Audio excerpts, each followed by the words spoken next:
Ayan na mga kababayan, ayan na. Ipinasa na pala ni Dean Chase mga kababayan sa White House ang kanyang mga nakalap na ebidensya dito kina Admiral at Ngagba. Kasama yung video mga kababayan na naglalafangan sila. Nagtutusukan sa Kapitan at Viva Max mga kababayan si Admiral di umano. Pero wag ka mga kababayan, mayroong bagong pinatikim si Dean Chase na ebidensya na ibinakita niya.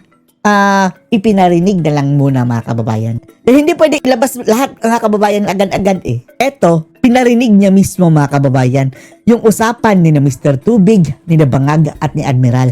At yung boses mga kababayan, talagang sa kanila. Pakinggan niyo po ha. Galing ito kay Dean Chase mga kababayan. Grabe, may music na. In-overlay niya ng music mga kababayan. Ang sabi ng ng babae ha, alam niyo na kung sino, ang sabi niya, no. Dahil ang sabi ni Mr. Tubig dito mga kababayan, aalis na siya. Ang sabi di umano ni Admiral, no. You don't have to book a ride. Dahil nagbubook siya ng ride sa Uber doon mga kababayan eh. Ayaw paalisin daw ni Admiral. Base ito sa audio. Pero may video nito mga kababayan. Hindi pwedeng pakita sa social media eh. Ang audio lang ang pinarinig niya mga kababayan. Pero galing ito sa video. We can have one of our drivers. Ang sabi niya, we can have one of our drivers to take you home. Huwag ka lang mag-Uber. Home. Right, honey? Right, honey? Sabi yan ng babae ha. Sana hindi mo na lang nilagyan ng background music, Dean Chase. Mahirap pakinggan eh. Ano pa sabi? Sabi ng mga kababayan nung Bangag, ng lalaki, money is not an issue.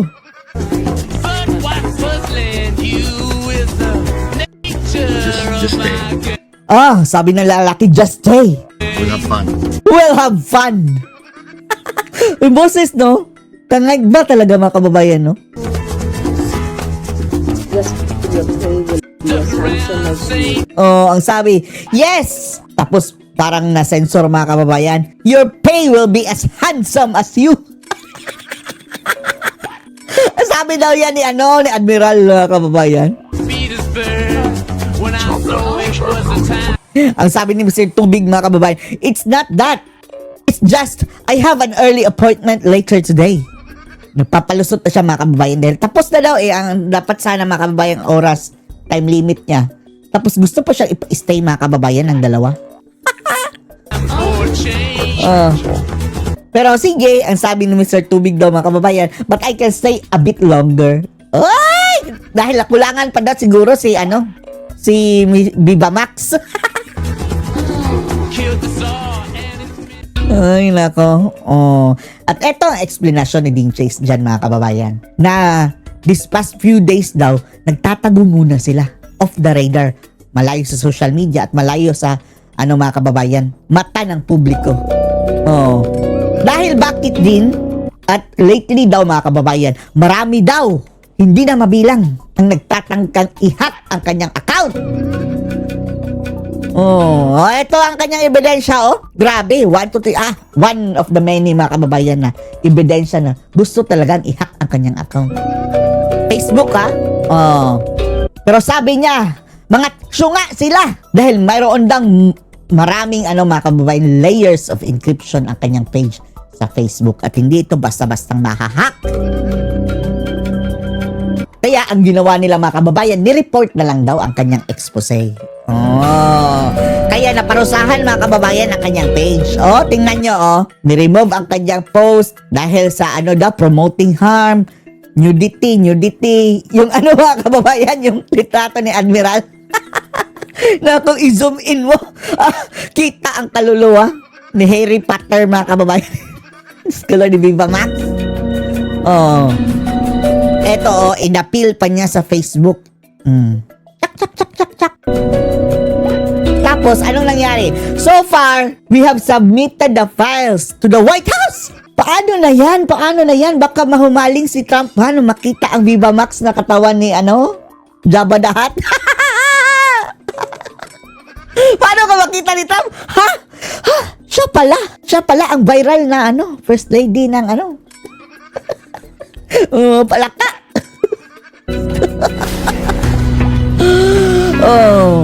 Tapos na-notify daw sila ng White House, mga kababayan, na na-receive na daw ang kanilang pinadala ng files. Grabe! Nag-aantay na lang sila ng further instructions. Ano kaya further instructions? At least doon sa mga kababayan, sa mga testimony nila na pinadala na sa White House, mga kababayan, at least may video doon na importante yung ni Mr. Tubig, mga kababayan, hindi yung bimbangan. Alisin na lang natin yung bimbangan. Yung sinabi niya, mga kababayan, na mayroong mga droga. Yun. Wish us luck, sabi ni Dean Chase, mga kababayan. Kailangan daw nila ng matinding swerte, lahat ng swerte, mga kababayan.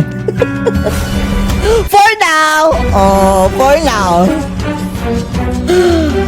Mr. T and I have been trying to stay off grid. Laylo pa daw muna sila, mga kababayan. Laylo. Hindi laylay, di lima, ha? Hindi rin laylay na mga kababayan, litrato ni Admiral. Please forgive us if we've been off our socials. Forgiven din, Chase. Huwag ka makalala. Ipagdadasal ka namin. We won't leave you empty-handed with this post, though. Kaya, mga kababayan, pinakita niya yung snippet. Yung audio, mga kababayan, galing yun sa video. Mayroon yung video na kanina narinig natin. Yan yun. So, anong masasabi niyo dito, mga kababayan, sa part 2? Mayroon pa yung part 3. Maganda din ito, mga kababayan, na hindi niya dinediretso-diretso para hindi mapatay agad ang issue Dahil kapag isahan, mga kababayan, kagaya ng ginawa ng pasabog ni Aimee na lahat binulgar na niya. Isang araw, 2 araw, pumutok. Afternoon, mga kababayan, wala na. Ngayon, pinaparte-parte niya para kapag magda-die down na ang issue, labas agad ng bago para muling magliyab, mga kababayan, ng apoy. Pag-uusapan po natin itong ang kaso sa pagitan ni Congressman Leviste at ni Dito na muna tayo. Castro. Sinampahan po ng Atty. civil Rowena Guanzon, pasok! libel. Nagkakalaga ng 110 milyong piso ang isinampalaban niya dito kay Yusek Marami din pasabog yung Rowena Guanzon, mga kababayan. Claire. Ano ba ang inyong masasabi? Bakit marami nagtatanong bakit walang kulong at pera lang Civil. ang gusto ngang hingin na mula sa respondent? Kasi sabi ni Leviste, mga kababayan, naawa daw siya kay kumakulong. Ayaw daw niya ma-harm. Kaya i-harm na lang ang bulsa. Kasi for every unlawful act, for every crime, there attaches a civil liability. Pwede mo namang i-file yun sabay doon sa criminal case pag-file niya or i-file niya separate. Ang ginawa ni Inuna lang niya ang civil. Congressman Leandro Leviste, he filed a separate suit for damages under the civil code. So, acts contrary to law, di ba?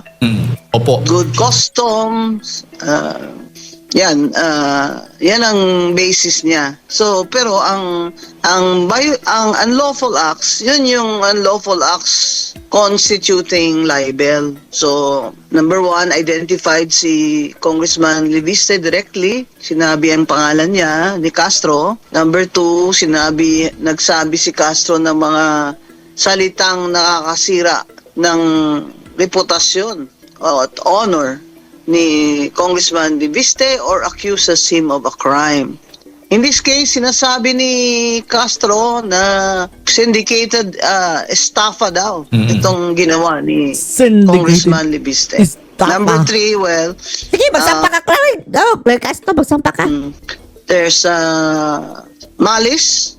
Okay? May malisya. Malaysia? Tingnan natin sa pagkasabi at Kuala Lumpur? Sa facts, no? Impacts to? In this case, yung mga elementong yun ay present. Kaya si Congressman Leviste nag-file ng civil suit for damages based on libelous remarks Opo. of Claire Castro. Opo, attorney. Sabi mo nga, umaabot din sa 2.285 million pesos yung filing fees sa kasong damages na isinampaga ni Congressman ang laki pala, no? Libiste. Sa karanasan Pero ko rin- bilyonaryo si For Libiste. every million, Opo. the filing fee is around 25,000 unless updated na naman yan ng Supreme Court. So 25,000 for every million. Yan. I-times yun ng 110 million. Yun ang filing fee niya. Grabe. So sa tingin mo, indikasyon ito na baga legal strategy to na para pahirapan yung depensa ni Yusek Claire? Well, para mayanig siya. Kasi pag kinailan mo naman siya ng 5 million, parang baka hindi naman siya mayanig. Opo. So talagang sa status ni Congressman Libiste at sa kanyang kakayahan, sa status niya, congressman siya. So, Status. kaya niyang i-file for 110 million na damage suit. So, mas madali kasing manalo sa damage suit sa civil case kaysa dun sa libel. Sa O, cyber Kasi libel. dun sa libel, mahirapan, yung meron kasing di ba? Meron kasing ruling na pag ikaw ay public official o ganyan, elected, no? Congressman ka, hindi ka dapat onion skin. Opo. Pero kung ma-establish Balat naman niya ang sibuyas. mais, Ay, mapapanalo nako, niya. balat Pero sibuyas. mas madali mapanalo ang civil case. Kasi ang standard ng ebidensya na required ay preponderance of evidence lamang. Kumbaga ay makikita mo sa mga sinabi ni Claire Castro at sa mga post niya na paulit-ulit, ganyan. Pero dun sa vlog. libel na kriminal na may patong na kulong, kailangan ma-prove niya beyond reasonable doubt yung mali siya. Opo. Malaysia? So totoo po yung sinasabi na mas mataas yung chance na ma-dismiss yung libel case kapag ang nagrereklamo isang public official dahil nga po doon sa doktrina ng freedom of speech at yung public interest. At saka hindi sila dapat balat sibuyas, di ba? Gaya niyan. Ano yan? Pareho silang mga public officials. Nagbatikos ako ng congressman, pailan niya ako ng, di ba, ilang beses ko na yung si Edwin Garjola na yan ng CWS Party List, si Martin Romualdez, Waldas. si Congressman Puno, di ba? Pero Puno ng alam din kasinungalingan. nila, at siguro alam din ng mga abogado nila that this is my freedom of speech. Pag ginablan niyo ako, hahaba ang kwento, di ba? Po. Ayaw nila humaba ang kwento pag ako ang nagsasalita. Alamang ako dyan Kasi mas makikinig yung mga tao sa akin kaysa kanila. Yan, kaya yan yung mga nag-aatubili yung mga congressman na yan mag-file ng kasong libel sa mga journalist at mga kagaya ko, private citizen, di ba? Pero yung si Marvin Rillo, sample lang, balat sibuyas talaga yun. Inablas si CJ Hero ng libel. Opo. Ba't ka magalit na galit, Marvin Rillo, dahil natalo ka ni Suntay? Yung sa Peanut Gallery, mga kababayan, Alam ko naman Pinabla yung babae. Saan ka nang galing, di ba? So, itong kay Congressman Libiste. Grabe paninira nila mga kababayan doon kay sa Peanut Gallery na host, no? Bilib din tayo doon, ang tapang mga kababayan, lalong-lalo na pagdating sa NPA. Talagang binibigwas niya mga kababayan yung mga NPA. At kay Claire Castro, kung itutuloy itong libel talaga, magiging landmark case ito. Bakit? Kasi yung inaabla ni Congressman Libiste ay hindi naman journalist. Hindi rin naman siya private citizen. Public official din siya. Kumbaga, public official, elected official versus a high government official. Parehong government officials.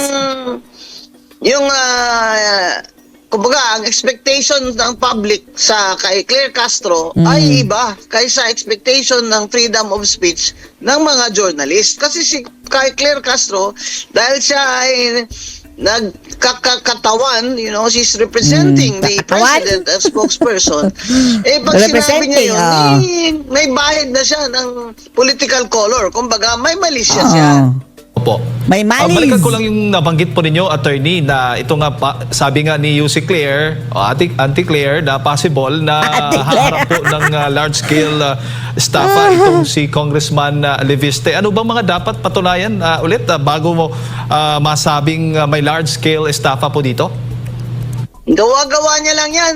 Oh, gawa-gawa lang. O, chismosa nga eh. Additional, ano na naman ito yung mga kababayan? Additional kaso na naman. Kliriring. Gawa-gawa pa more, aklaers.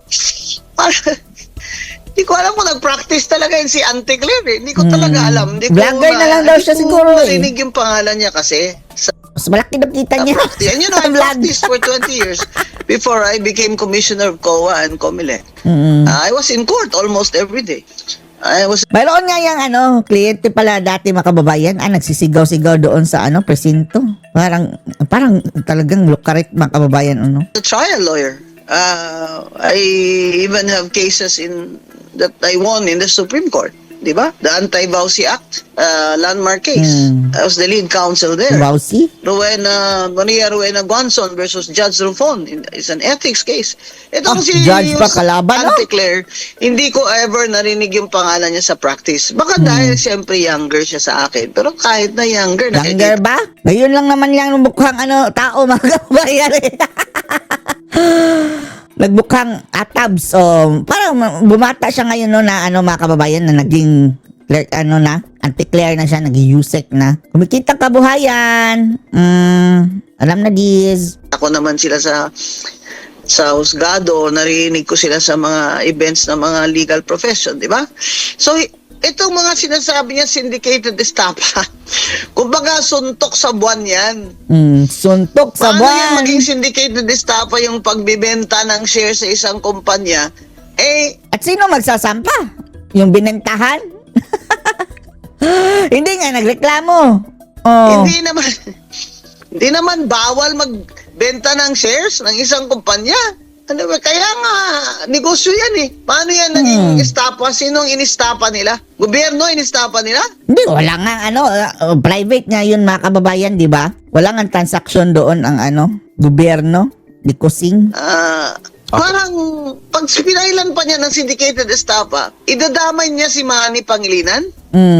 Kasi idadamay niya Meralco? Basta, mga kababayan, baka yan ang gusto niya. Ni BBM? Di ba? Kaya yung mga sinasabi niya, ano na niya lang, sa nervyos niya ba? Opo, at Sa nervyos ni Auntie Claire, Baka gusto niya, mga kababayan, na mag-file si ni Attorney Claire, offensive din siya. So, kaya, kumbaga, ay haka-haka niya lang yan. Spekulasyon. Opo, attorney. Gawa niya lang. Opo, mayong aga, mayong buntag, si Admar po ito. Attorney, mainam po ba ito sa ating gobyerno na meron pong isang tagapagsalita, representative ng gobyerno, palace officer ito, tapos may dual entity na isang political vlogger din, meron siyang vlog eh. Tapos sinabi rin niya, binigyan niya ng linaw na yung kanyang pagiging vlogger doon sa kanyang channel mismo ay labas na doon sa kanyang pagiging isang opisyal ng gobyerno, attorney. Kung dalawa pala personality niya, di schizophrenic siya. Ay, alam ko may mga rules ang government offices sa ganyang kataas na ranggo. Ang sweldo niyan, mga 300,000 ha. Taas ng sweldo ni Auntie Claire ha. Kaya takot na takot yan matanggal ni BBM eh. Alam ko mga rules yan dyan sila eh. Hindi ko alam. Dapat ilabas na Malacanang ang rules nila tungkol dyan. Na bay kung spokesperson ka na, bawal ka na dapat mag-vlog-vlog. Ano ba yun? Hindi ba, pwede ba sabihin niya na, magandang umaga, mga higala. Ako ngayon ito nagsasalita, private person ako ha. Opo. Tapos doon, pag bay doon ka sa Malacanang na ganyan, spokesperson ka naman. Schizophrenic ka. Hindi ba dapat lang sa, kahit ethics lang, ethical lang, kahit nasabihin mo walang rules ba? Hindi ba common sense yan? Na kung tagapagsalita ka ng presidente, huwag ka na magsalita sa personal mo na vlog. Diba? Opo. Dapat ka, dinilit niya na lang yan o sinuspend niya na yung personal vlog niya nung in-appoint siya. Kasi baka yung vlog niya na yan, ginawa niya yan bago siya na-appoint So, hindi naman ho pwede yun kasi sino ngayon paniwalaan natin dito? Pag nagsasalita pala siya for the president, tatawa yung tao. Sasabihin ng tao, ito ba si, ano bang personality ito ngayon? Si Dr. Jekyll o si Mr. Hyde? Opo, opo. Kaya, kung ako sa Civil Service Commission, i-inquiry din nila yan si Jose Claire. Tingnan mo yung rules ng Civil Service Commission sa ukol sa paggamit ng social media. Meron yan, meron yan. Nakikita niyo rin po na may impact kung bakit ganito po kababa yung rating ng ating administration na ngayon po. Kasi yung nasa communications, minsan labas na doon sa nagiging pagiging representative niya. Parang sarili ba niyang opinion? Hindi mo na alam kung sariling opinion niya or ini-echo niya yung ang stand ng gobyerno, attorney. Oo. Tsaka yung imbis na sabihin niya lang kung ano yung gustong sabihin ni BBM, anong policy niya, anong bagong project niya dyan, no? Ina-atake niya yung Vice President. Wala naman sa buong mundo ganyan na spokesperson ng presidente o leader ay dinadamay pa yung away politika sa Vice President. Yan ang number one niya talagang kapalpakan. Hindi niya ma-distinguish talaga kung ano yung trabaho niya na focus lang siya as spokesperson ng presidente o yung trying to please BBM. Yung gusto niyang Star Award siya ni BBM ba? Atakihin niya si Sara. Opo. Binesweldohan natin siya Sinesweldohan siya ng taong bayan para gawin niya yung trabaho niya maayos hindi naman trabaho ng spokesperson yung mag-atake ka sa Vice President. Buti nga, hindi siya pinapansin ni Sara Hindi naman siya pinapatulan At Opo. kung ako din naman ang Vice President, ba't ko naman to papatulan Mas okay nga Mas lalong bumabagsak yung tingin ng tao kay BBM pag ito ang nakikita sa... Opo, attorney. Maisingit ko lang po. Meron po kasi siyang naging naging komento doon sa pagsasampa ng reklamo nga nitong si Congressman Leviste. Napatanong siya kung sino raw yung nasa likod nitong pagkakaso sa kanya at nakikita niya na parang may gustong magbusal sa kanyang bibig at sinasabi niyang kumbaga parang sino ang nasa likod na gusto siyang patahimikin po, attorney? At kailangan pa ba ni Congressman Leviste ng tao sa likod magsabi sa kanya na pailan mo yan? Desisyon niya yan. Nakita niyo naman yung, even if he's only 27 years old, he's very intelligent, he's determined. He's successful in his business and career. Ba't kailangan pa bang sulsulan yan? Kahit nakatabi niya si Topacio, ito pa, sarili niya yan, desisyon. Hindi niya yan, I doubt kung pasusulsol yan. Sabi lang yan ni Claire para feeling, siya ba? Feeling, this is bigger than you think. Parang may conspiracy ba?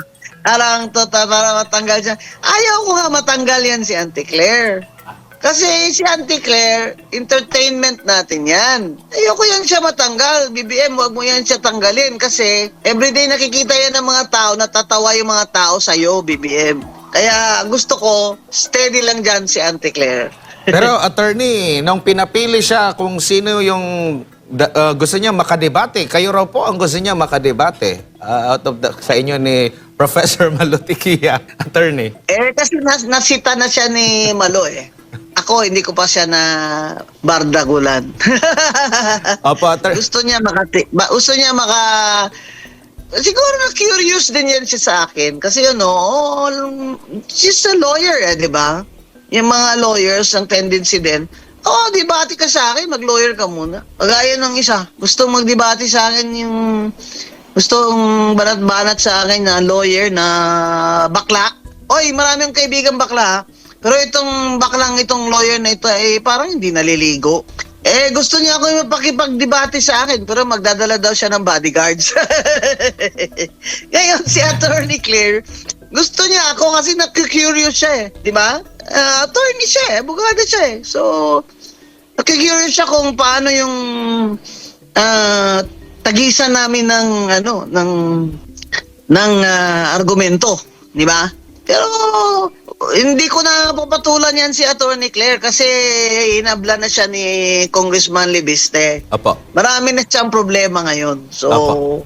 reserve na lang ako, Attorney Claire. I-reserve mo na lang ako. Opo, attorney, panghuling topic ko lang po kasi mag-uumpisa na po ngayong araw or babalik ngayong araw yung investigasyon po ng Senado sa Blue Ribbon po. Kaugnay nga po dito sa korupsyon, anomalyang flood control project. Pero pa ba kayong inaasahan na magandang maidudulot na matutukoy na natin kung sino yung mga korap na maaring mapanagot po, attorney? Nasaan na? Nasaan na si Martin Luther King Romualdez? Kung talagang seryoso si Senator Ping dyan, na yung reputasyon niya as an independent senator, ngayon kasi reputasyon na si Lipe, wala na eh.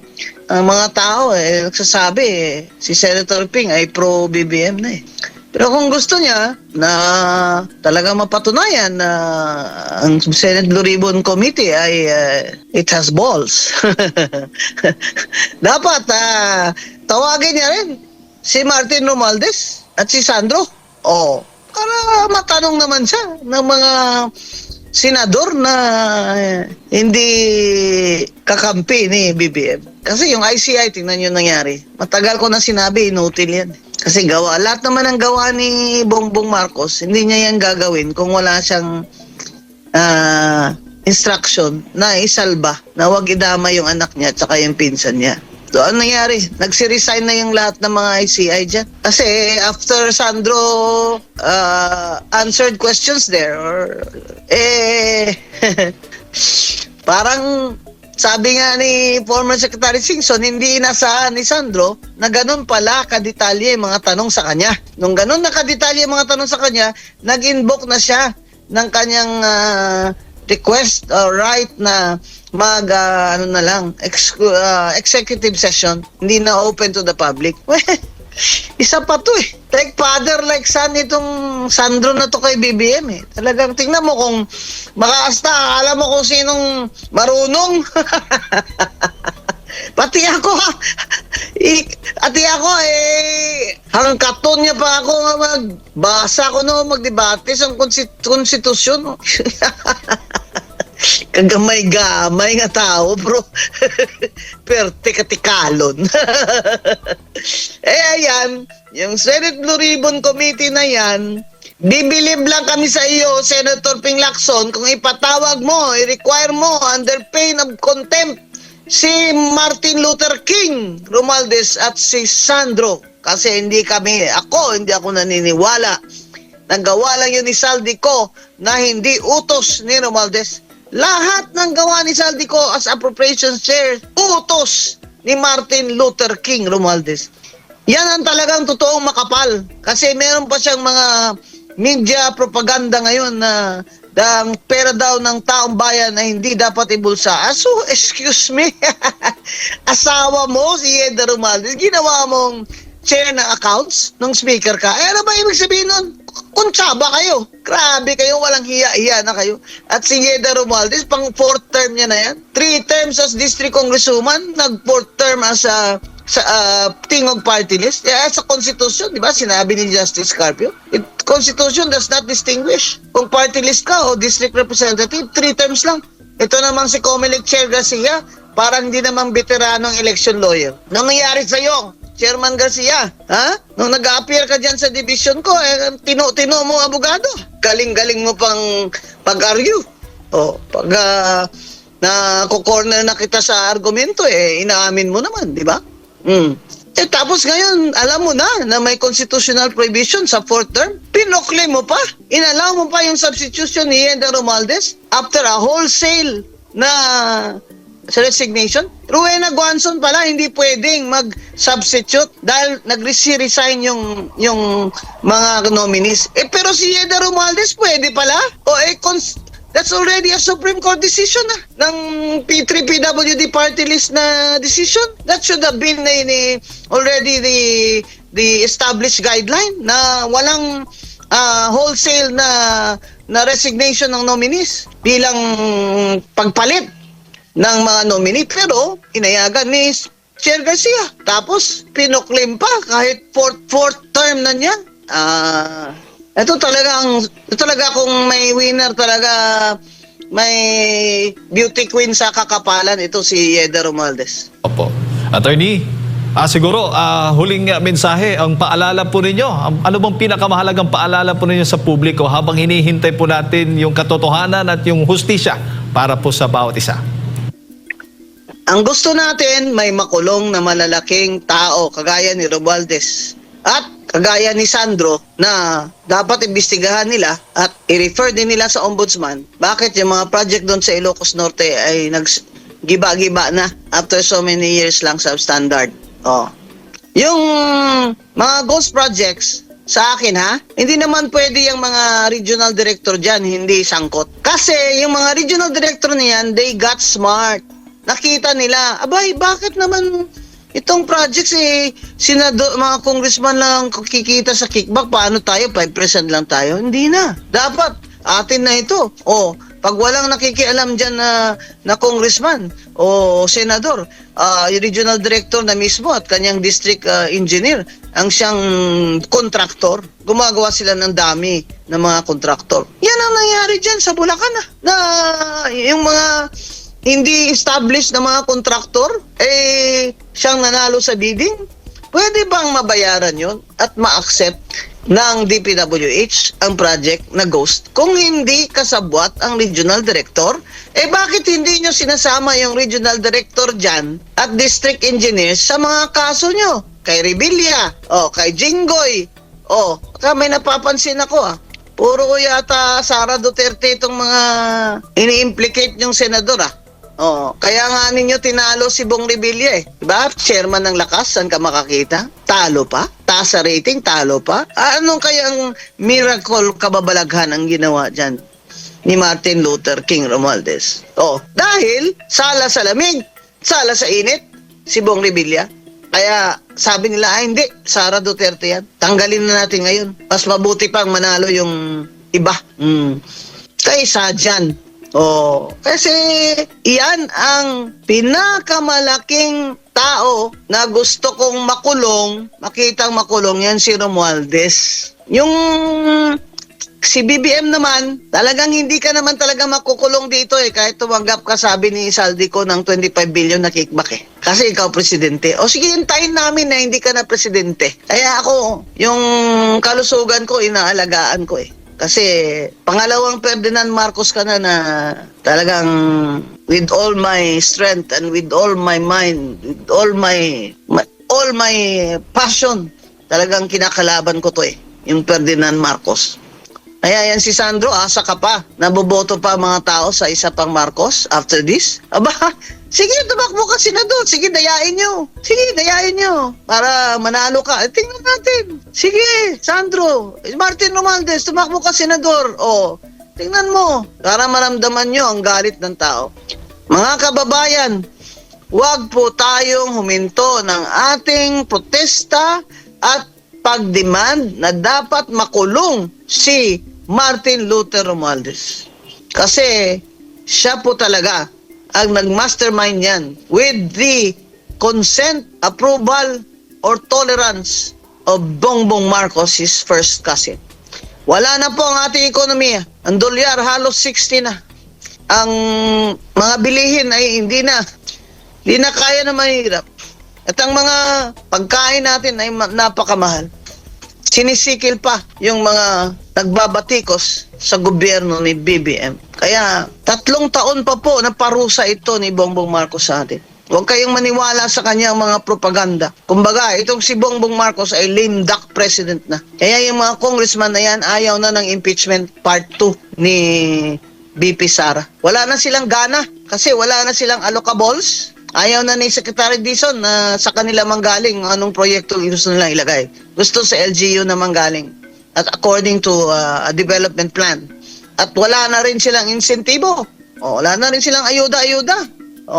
Kasi wala nga silang allocables, doon naman nilagay sa ayuda na 63 billion. Grabe yun. Indirect vote buying yun. Diba? Pati nga si Risa Ontiveros, may ayuda-ayuda Nabalita ko, nire-reserve niya para sa 2028 niya na ipamigay. Abay, Secretary Gatchalian. Hindi naman kami papayag dyan. Huwag kang pumayag dyan. Gawin kang tuta dito mga politiko na ito. Lalo na yung ibang gustong tumakbong presidente. Huwag kang ganyan, Secretary Gatchalian. Napakatino mong tao. Nag-mayor ka ba? Tapos, utos-utusan ka lang nila. Gawin kang rubber stamp. Hindi naman pwede yan. Kaya ganyan mga kabayan, wala na silang ayuda, wala na silang guarantee letter, wala na silang allocables. Bakit nga naman sila pipirma sa impeachment ni Sara? Yan. Kaya ganyan ang sinabi ni Kong Puno, wala na silang gana. Kaya mga kababayan, push lang tayo ng push. Push lang ng push. Isigaw lagi. Itigil ang korupsyon sa administrasyon ni BBM Marcos Jr. Dahil ito ang salot sa ating ekonomiya. Maraming salamat Thank you po, Attorney. Ito po si Attorney Rowena Guanzon, ang inyong lingkod. Maraming salamat, Attorney. Sa ulitin po, mabuhay po kayo. Ayun po mga kababayan, si Attorney Rowena Guanzon, ang dating COMELEC Commissioner, ang ating pong nakasama, napakinggan po ngayong umaga. Samantala,